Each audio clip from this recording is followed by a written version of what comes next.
On the news this afternoon, Governor Wike says defection of PDP governors to APC is questionable. Vice President Yemi Oshibajo to attend coronation of Emir of Kanu. Use of mannequins by boutique owners banned in Kanu.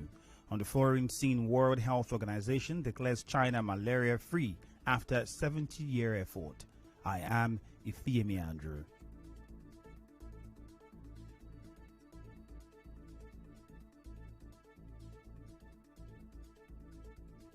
Governor Nyesom Wike says the defection of the PDP governors to the APC is questionable because those defecting have not been able to give any reason for their defection. The governor spoke on Arise Television this morning.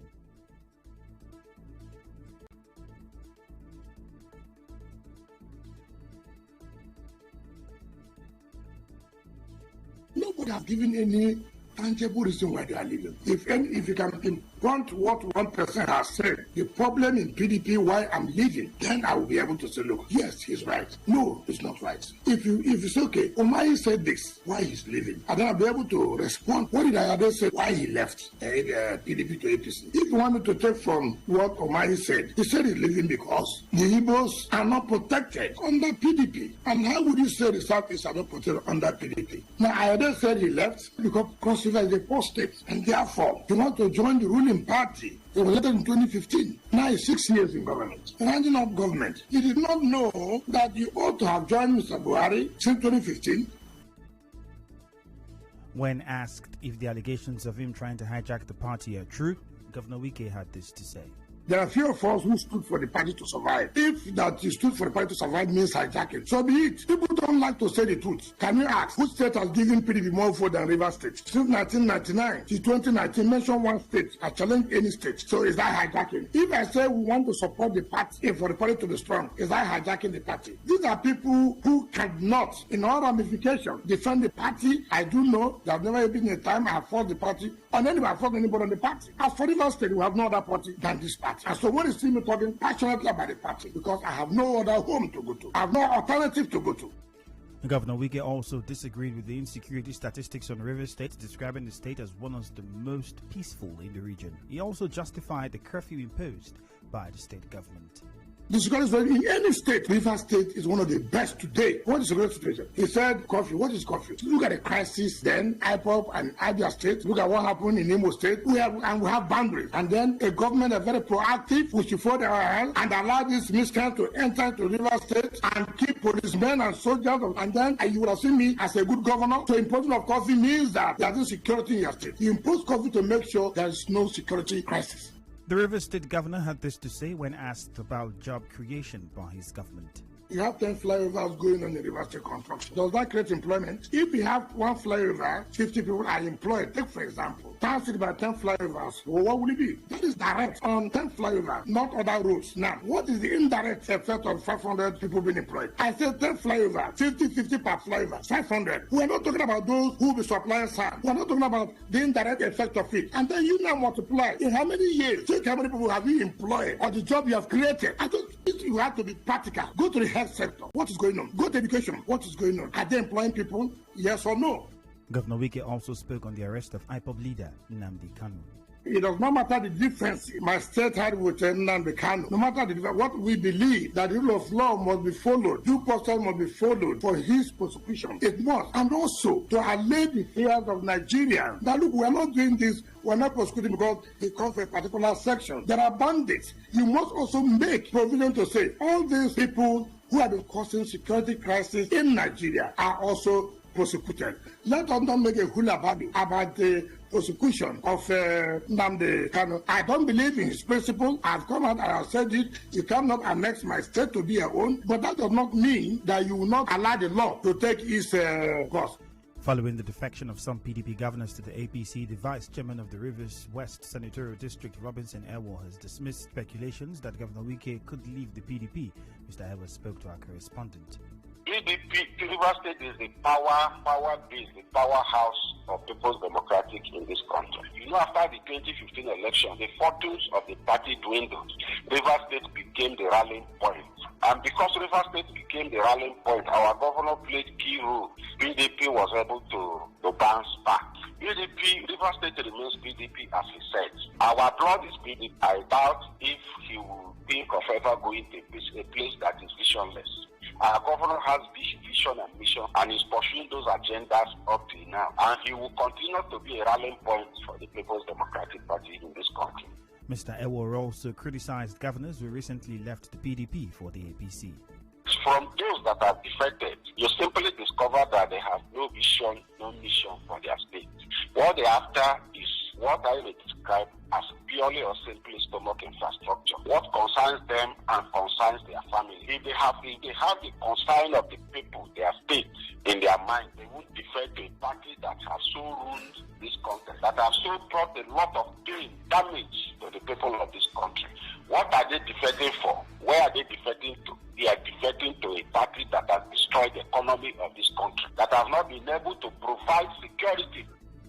He, however, said that the recent defection of PDP governors and state and some lawmakers could affect the party. He called on the PDP leadership to act quickly. If I tell you it won't have any effect, I may be telling you lies. Because politics is a game of number. Every vote counts. Everybody counts. What they have done, so simply to PDP, is the advantages we have at the moment. There is a little setback. But the leadership of the party at the national level need to tighten or need to sit up and close the gap they have created if our fortunes in 2023 must be achieved. They have created a very huge gap in the party. Anybody that tells you they have not created any gap is simply not sincere. A human rights lawyer in Rivers State, Ledu Miti, is suggesting that the judiciary set financial consequences to help check large number of appeal cases filed against lower court judgments. Mr. Miti made this suggestion in an interview with correspondent Sevi Ruwari while speaking on the delay in the dispensation of justice.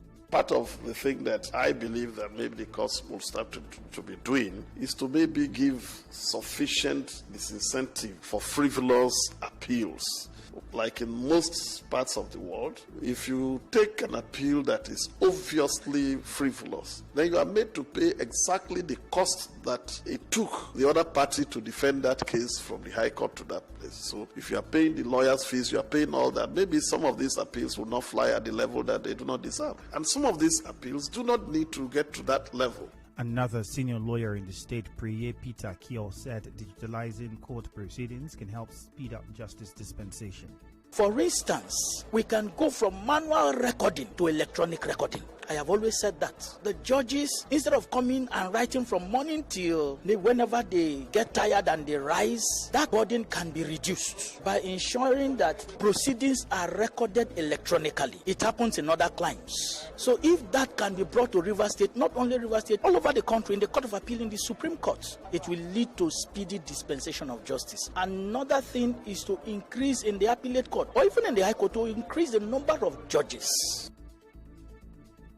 On his part, Kingdom Chukwueze suggested that judges at the Court of Appeal adjust their calendar to reduce incessant delays. I have adjournment that is more than 1 year now. The litigants, they are in pains. They wonder why a matter that is already before the appeal, that should be heard expeditiously because it's a court of record, should take this longer time. A matter in appeal will take a span of 2, 3, 4, 5 years before it's determined. And that stretches the patience of the litigants. Their calendar or their programming should be adjusted in a manner that they should also consider that the litigants themselves, even the lawyers who are desirous of having their matter heard and determined as fast as possible, are suffering the long delays that is occasioned by the adjournment that come with it.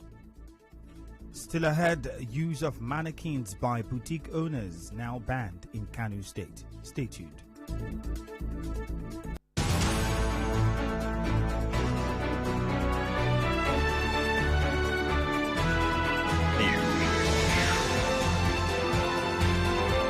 This is the news on 92.3 Nigeria Info.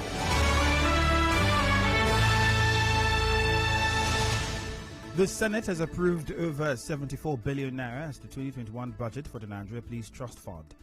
The approval followed the consideration of a report by the Joint Committee of the Senate and House of Representatives on Police Affairs during plenary yesterday.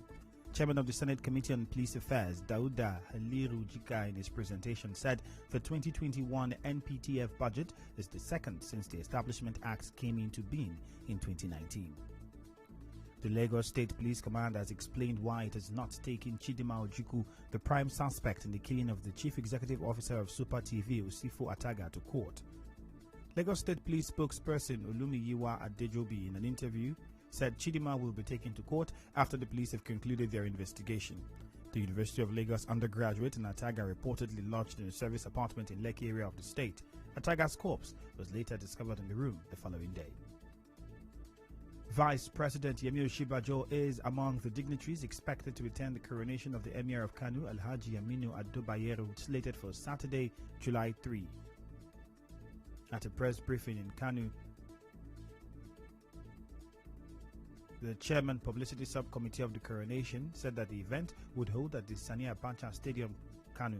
Secretary to the government of the Federation, Boss Mustafa, emirs, diplomats, government officials, captains of industries, among others, are also expected to attend the coronation. Dalhatu said 4,000 security personnel comprising police, civil defense, DSS operatives, Karuta officials, and others would be deployed to provide security during the event. The Kano State Hisba Board says it has banned the use of mannequins to display clothes by tailors, supermarkets, and boutique owners, describing its use for advert purposes as idolatry. The Hisba Commander General, Sheikh Harun Ibn Sina, who made this known in a statement on Wednesday, said the use of mannequins by tailors, supermarkets, and others contravened Islamic injunctions. He said the board would embark on sensitization of the public to educate them on how Islam frowns at the use of mannequins and thereafter embark on raiding those places to remove the mannequins.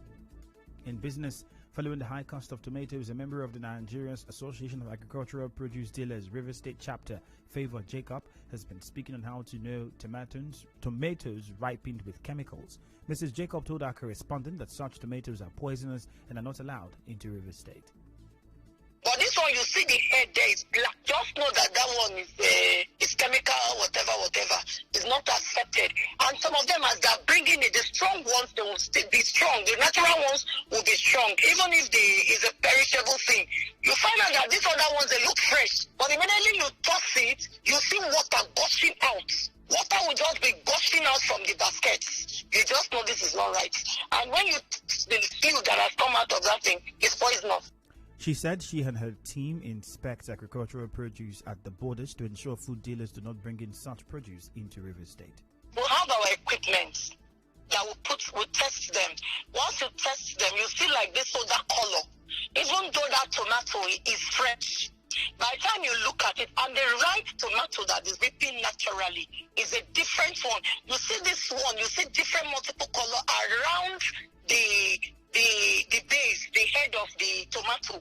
You just see that funny thing there. Some of them you see it is black. Normally, fresh tomato is not black. It's like cream color, reddish kind of.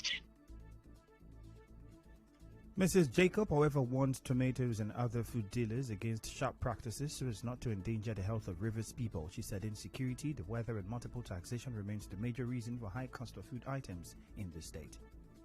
In entertainment, U.S. comedian Bill Cosby has left prison hours after a sexual assault conviction was overturned by Pennsylvania's Supreme Court. The judges said there was a process violation by the prosecution, but admitted their ruling was unusual. Mr. Cosby served more than 2 years of a 3 to 10-year sentence at a state prison near Philadelphia. In 2018, he was found guilty of drugging and molesting ex-basketball player Andre Costand. In sports, Ministry of Youth and Sports Development Sunday Darius cautioned Super Eagles coach Kenneth Raw over his attitude towards home-based players, telling him to do his job. Raw had delegated the handling of the Super Eagles, made up of home-based players, to Austin Eguavon, technical director of the Nigeria Football Federation, for this weekend's friendly against Mexico, insisting that he was hired to coach the A team only. And now we'll bring you news from around the world. The World Health Organization WHO has declared China malaria-free after a 70-year effort to wipe out the disease. China used to report 30 million cases a year during the 1940s. Since then, eradication efforts have been driven down number of cases. The country used various methods to break the cycle of transmission of the parasite via mosquitoes. The WHO said the country had now gone 4 years without registering a case, giving it malaria-free certification.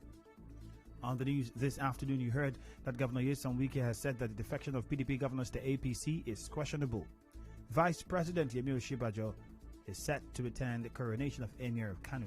The use of mannequins by boutique owners has been banned in Kano State. On the foreign scene, you heard that the World Health Organization has declared China malaria-free after a 70-year effort. The news was edited by Choma Ezinwafo. Contact our newsroom on 0818-900-0017. Partly sunny weather expected in Port Harcourt this afternoon. I am Ifiemi Andrew. Thank you for your time. Bye-bye for now.